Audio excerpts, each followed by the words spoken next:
Liminal spaces. You've likely heard of them from recent internet culture, but what makes this genre of photography so discomforting, recognizable, and so uncanny? Do you recognize this image? Really, look at it. What do you feel? Is it anxiety, familiarity, or even fear? This image is the Backrooms, and if you have spent any time on the internet in the past few years, it is likely that you have come across this image. You might have seen it posted across many different mediums like video games, memes, or even internet creepypastas. The image came about in 2019 when a user on 4chan prompted others on the board to post disquieting images that just feel off. An anonymous user quickly chimed in on the post with this image and his own story about getting trapped in a seemingly infinite amount of corridors with nothing but yellow walls and buzzing lights. This image became the building block for what would be known as liminal spaces, a genre of photography that took the internet by storm in the coming months, and it gained somewhat of a cult following. Now, liminal spaces might be confused with cursed images, another genre of photography popularized by the internet in 2015. Cursed images almost feature creepy or otherwise gross aspects, which almost make them hard to look at. The same level of uncanny and predictability can't quite be attained through cursed images, like filling things with beans, for example. Liminal spaces are predictable. They are explainable. There's not much forethought to what might make these things appear this way.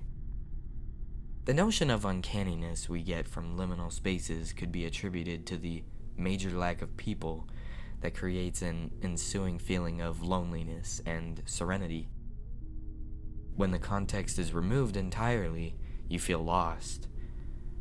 You feel longing for a connection.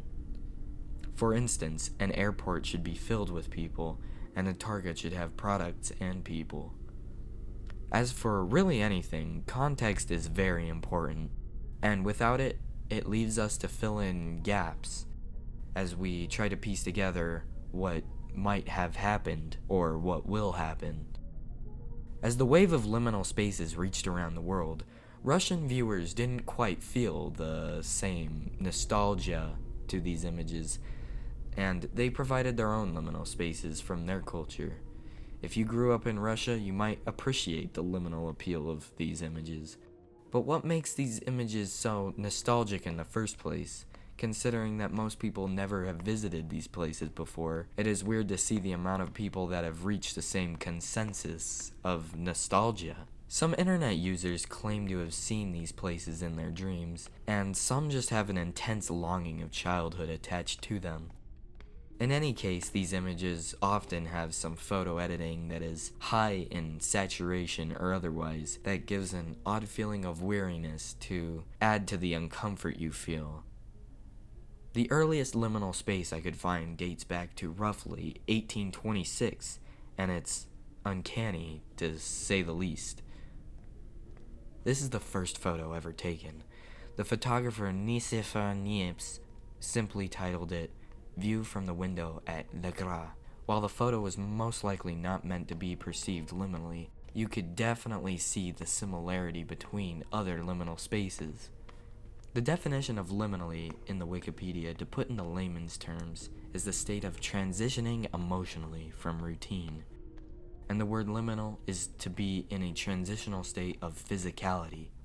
When you combine the transition of physical and emotional status, we can come to understand the underlying meaning of liminal spaces as transitional spaces, the idea of being in between what was and what isn't yet.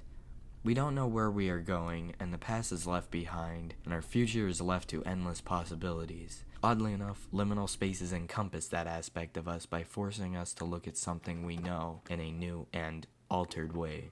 And what a pleasure it is to truly see liminally.